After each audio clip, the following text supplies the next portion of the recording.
Hello दोस्तों, नमस्कार। स्वागत है आप सभी का एजुकेशन मंत्रा में।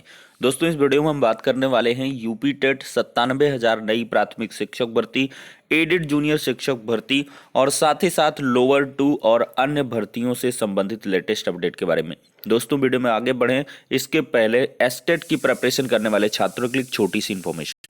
आज हम बात करेंगे सुपर टेट की बेस्ट बुक के बारे में, जो है चच्चू पब्लिकेशन की। इस पुस्तक की अगर खास बात देखें तो इसमें 5,000 से अधिक बहुविकल्पीय प्रश्न अध्यायवार उपलब्ध करवाए गए हैं। संपूर्ण अध्यायवार थियरी, साथ ही साथ 4 महीने की समसामयिकी, 2019 और 18 के हल प्रश्न पत्रों के साथ लवरेज इस पुस्तक में आपको ढेर सारा एजुकेशनल कंटेंट मिलने वाला है और जो भी प्रश्न है काफ़ी महत्वपूर्ण इसमें पिरोए गए हैं। अगर इस पुस्तक की खास बात करें तो ये पुस्तक ऑनलाइन और ऑफलाइन दोनों मोड में अवेलेबल है। ऑनलाइन के लिए लिंक डिस्क्रिप्शन बॉक्स में प्रोवाइड है, दिए गए नंबरों पर कॉल करें ज़्यादा इन्फॉर्मेशन के लिए, और साथ ही साथ ऑफलाइन के लिए किसी भी नज़दीकी बुक स्टॉल पर जाकर कांटेक्ट करते हुए बुक्स को परचेज कर सकते हैं। अगर देखा जाए तो इतना ही नहीं, चच्चू पब्लिकेशन की तरफ से 15 प्रैक्टिस सेट के साथ सुपर टेट 2022 की बेस्ट बुक अवेलेबल है, जिसमें 2 सॉल्व पेपर्स भी आपको उपलब्ध करवाए गए हैं। तो देर किस बात की, चच्चू पब्लिकेशन की बेस्ट बुक के साथ अपनी प्रिपरेशन को बूस्ट करें। तो दोस्तों, यहाँ पर अगर बात की जाए तो यूपी टेट की भले ही परीक्षा की तिथियां निर्धारित ना हुई हों, लेकिन यहाँ पर पीएनपी ने इसके लिए तैयारियां काफ़ी तेज कर दी हैं और इस बार बड़े पैमाने पर तैयारियां की जा रही हैं और आधे घंटे पहले ही जो मुख्य द्वार होगा परीक्षा केंद्रों का, वो बंद कर दिया जाएगा और साथ ही साथ बहुत सारे चेंजेस यहाँ पर यूपी टेट के एग्जाम में आपको देखने के लिए मिलने वाले हैं। तो आपको दिखाते हैं क्या कुछ चेंजेस हो रहे हैं।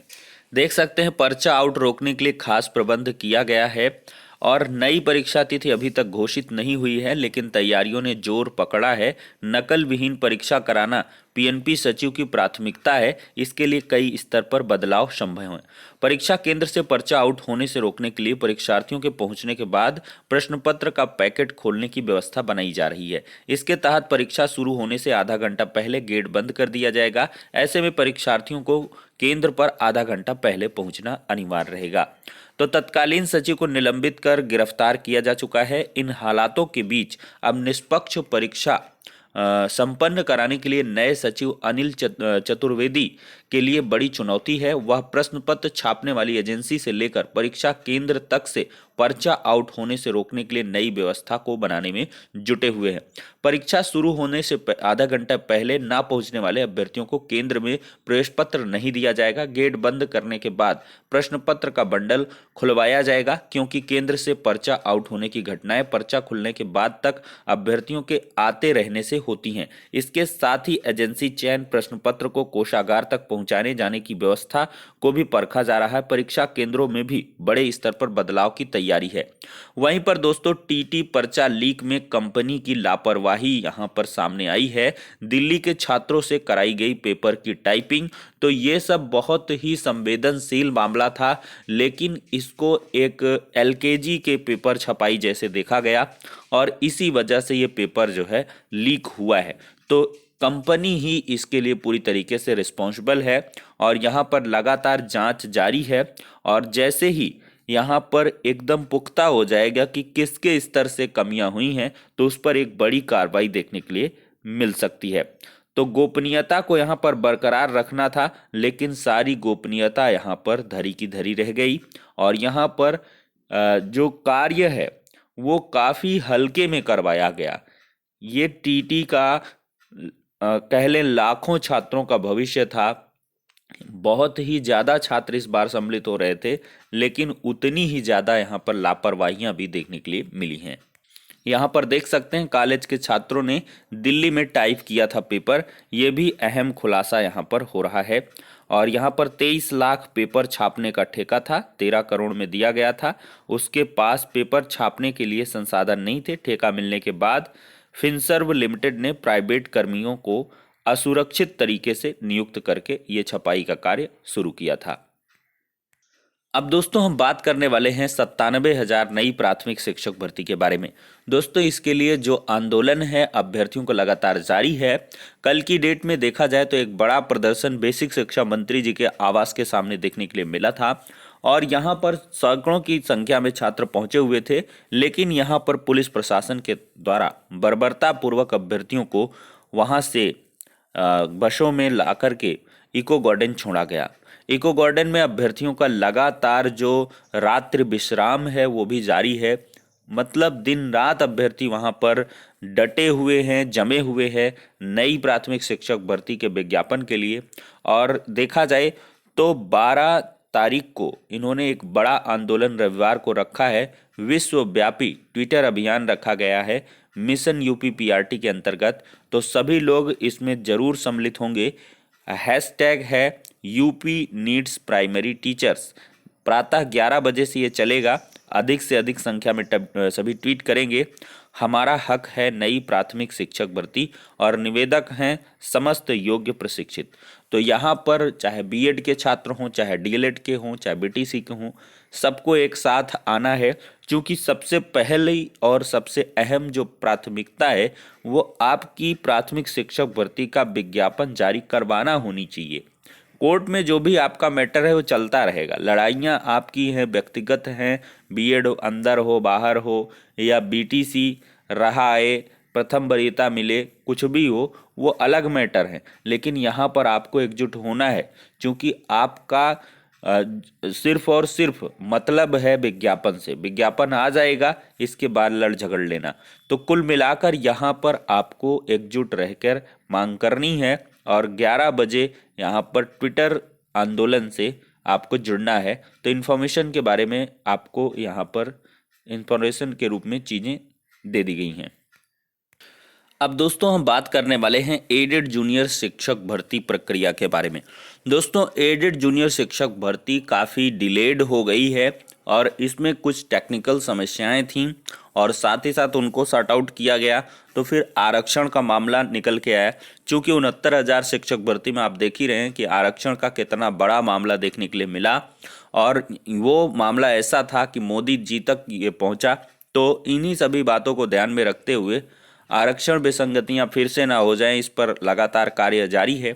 और इसके संबंध में अभ्यर्थियों के द्वारा प्रयागराज और लखनऊ में अधिकारियों से संपर्क किया गया। तो आधिकारिक वार्ता के क्रम में देखा जाए तो अपर शिक्षा निदेशक ललिता मैम जी से बात है वो हुई है और उन्होंने बताया है कि एडेड जूनियर भर्ती पर कार्य चल रहा है।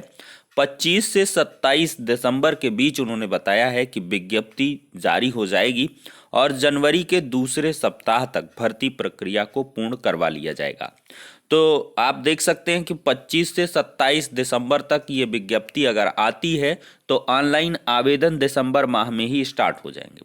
और जैसे ही आवेदन शुरू हो जाएगा उसके बाद से 1 हफ्ते में आवेदन लेके काउंसलिंग करवा के और जो जनवरी का दूसरा हफ्ता है 15 जनवरी 20 जनवरी तक ये प्रक्रिया समाप्त हो जाएगी। मतलब एडेड जूनियर शिक्षक भर्ती का चैप्टर क्लोज हो जाएगा। तो इन्होंने ये बताया है। तो आधिकारिक बयान से स्पष्ट हो चुका है। थोड़ा भाई टाइम तो लग रहा है, फिर भी लगना नहीं चाहिए था।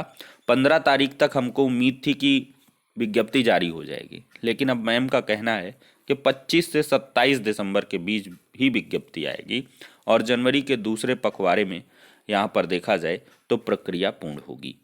ये हो जाती है एडेड जूनियर शिक्षक भर्ती की बात। अब दोस्तों हम बात करने वाले हैं यूपी ट्रिपल एससी के लोअर 2 रिजल्ट के बारे में।